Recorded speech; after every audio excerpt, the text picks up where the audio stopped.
Bienvenidos, queridos hermanos, con ustedes su hermano en Cristo, Jaime Cárdenas, en este su programa Conociendo el Concilio Vaticano II, porque la verdadera santidad comienza con un sí a Dios. Empezamos in nombre di Patri, et Filii, et Spiritus Sanctus. Amén. Pater noster, qui es in celis, sanctificetur nomen tuum, adveniat regnum tuum, fiat voluntas tua sicut in cielo et in terra. Panem nostrum quotidianum da nobis hodie, et dimitti nobis debita nostra, sicut et nos dimittivus debitoribus noster, et ne nos induscas in tentationem, se liberanos a malo. Amén. Ave Maria, gratia plena, Dominus tecum, benedicta tui mulieribus, et benedictus fructus ventris tui, Iesus. Sancta Maria, Mater Dei, ora pro nobis peccatoribus, nunc et in hora mortis noster. Amén. Espíritu Santo, ilumínanos y santifícanos. Cúbrenos y séllanos con tu preciosa sangre, en nombre de Patri, et Filii, et Spiritus Sanctus. Amén. Pues bien, mis hermanos, vamos a continuar con un decreto nuevo del Concilio Vaticano II, Praefectae Caritatis, sobre la adecuada renovación de la vida religiosa. Qué interesante, ¿no? La adecuada renovación de la vida religiosa. O sea que también los sacerdotes se ocupan de renovación. También las monjitas, también los frailes ocupan de renovación y conversión. Conti más nosotros los laicos. Con mayor razón necesitamos renovarnos. Sección 1.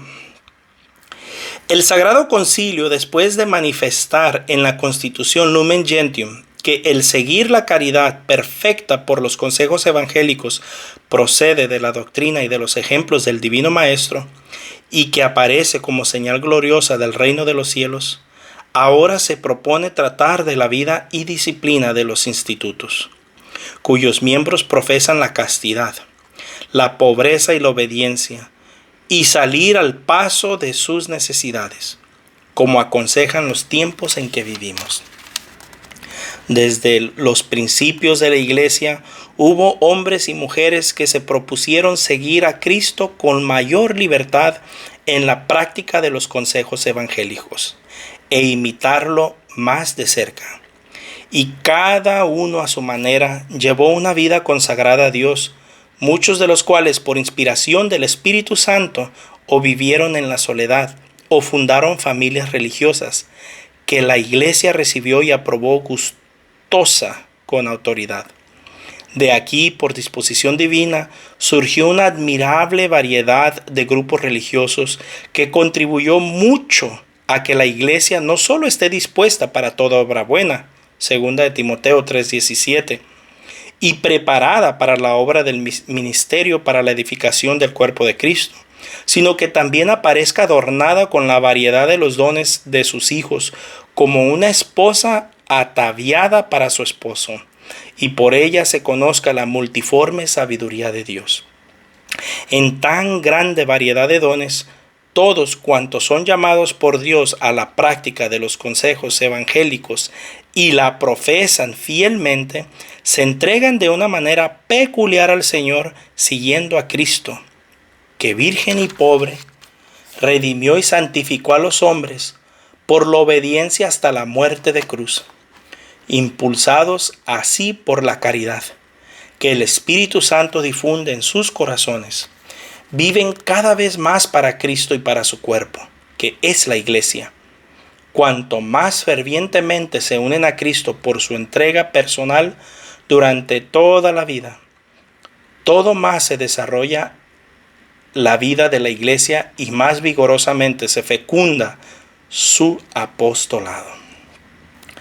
Mas para que este valor primordial de la vida consagrada por la profesión de los consejos evangélicos y su necesaria función redunde en mayor bien de la Iglesia en las presentes circunstancias, este Sagrado Concilio establece la siguiente, que no se refiere más que a los principios generales de una renovación adecuada de la vida y disciplina de las religiones, y conservando su propia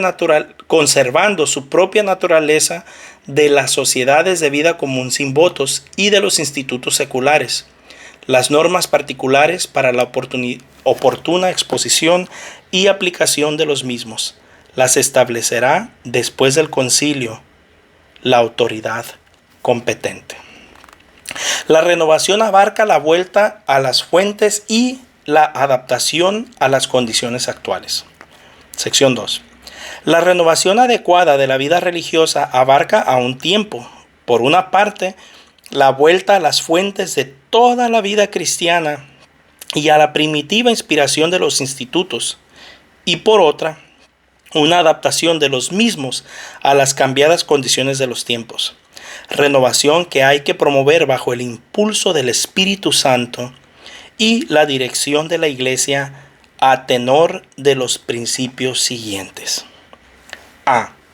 Siendo la última norma de la vida religiosa el seguimiento de Cristo según el Evangelio, esta ha de ser la regla suprema para todos los institutos. B. Contribuye al bien de la Iglesia el que cada instituto tenga su carácter y su fin peculiar. Hay que conocer y observar, por tanto, el espíritu de los fundadores y los fines propios, lo mismo que las sanas tradiciones, todo lo cual constituye el patrimonio de cada instituto. C.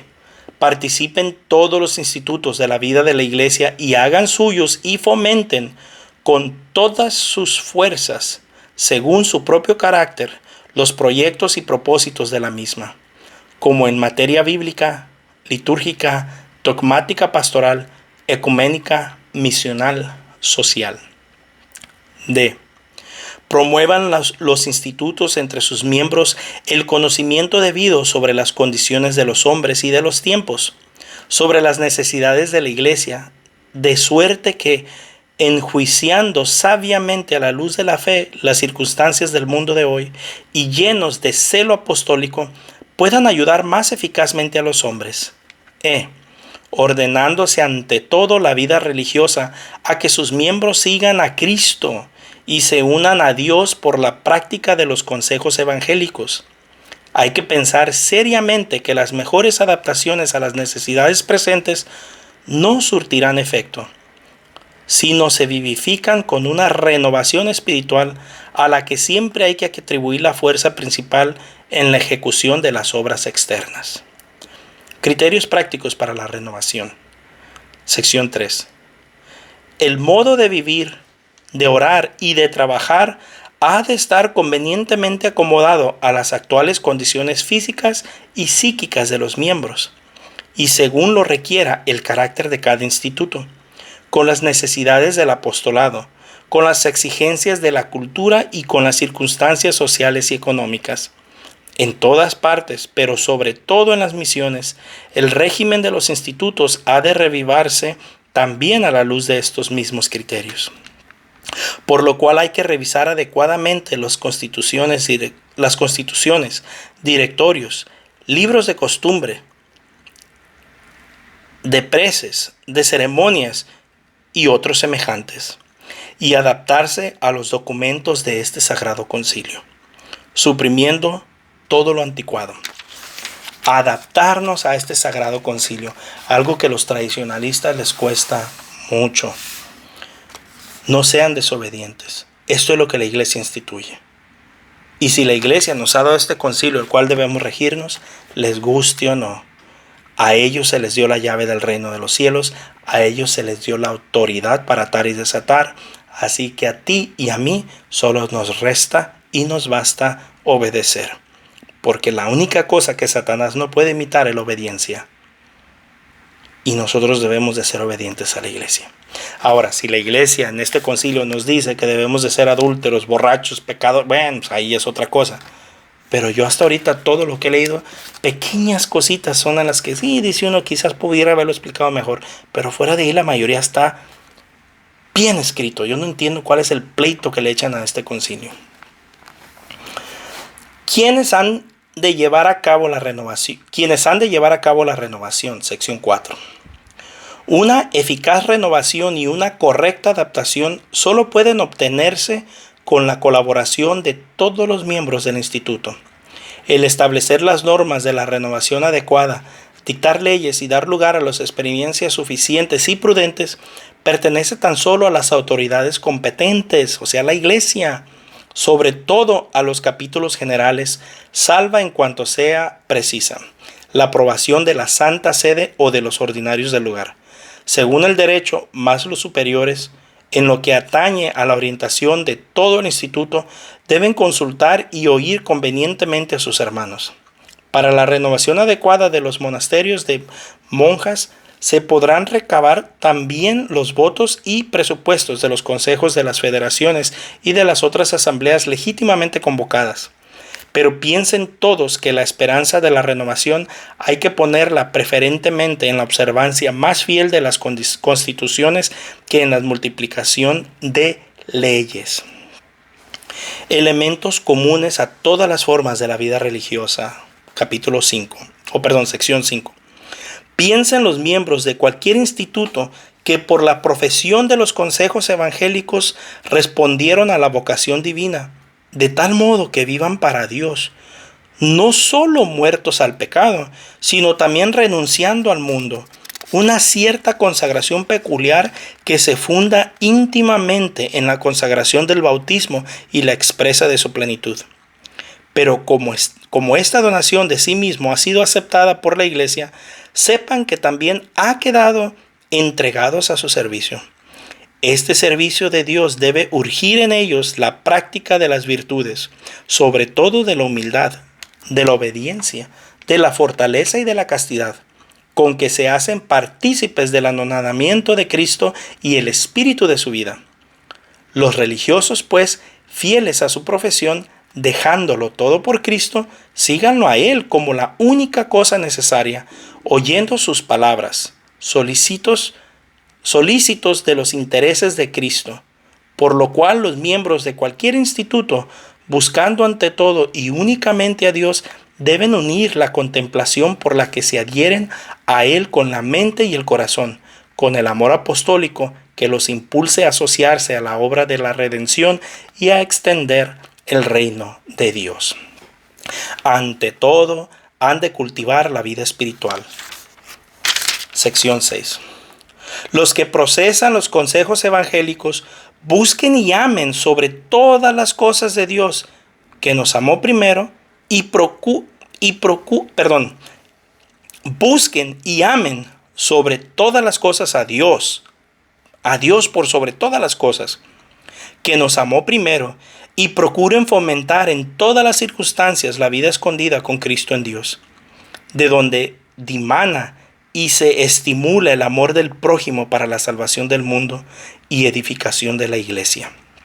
Esta caridad, por su parte, anima y dirige el mismo cumplimiento de los consejos evangélicos, por lo cual los miembros de los institutos han de practicar asiduamente el espíritu de oración e incluso la oración misma, bebiendo en las limpias fuentes de la espiritualidad cristiana. Tengan continuamente en sus manos la Sagrada Escritura, miren qué belleza, para seguir con su lectura y meditación el sublime conocimiento de Cristo. Celebren de corazón y de boca la Sagrada Liturgia, máxime el sacrosanto misterio de la Eucaristía, según la mente de la Iglesia, y nutran su vida espiritual con esta inagotable fuente, nutridos así en la mesa de la ley divina y del altar sagrado. Amen fraternalmente a los miembros de Cristo, veneren y aprecien con amor filial a los pastores, acrecienten día a día su vivir y sentir con la Iglesia, y entréguense totalmente a su misión. Miren qué hermoso mensaje les manda a nuestros líderes. Ojalá el día de hoy nuestros sacerdotes leyeran esto y lo aplicaran. ¿Cómo nos hacen falta? Cada vez más vemos nuestros sacerdotes, no todos, pero muchos, que nos dejan con ganas de verlos vivir ese fuego del Espíritu Santo. Oremos por ellos, no los juzguemos. Oremos por ellos porque muchas veces es por la falta de nuestra oración. Un fuerte abrazo, la paz del Señor y primero Dios, continuaremos mañana.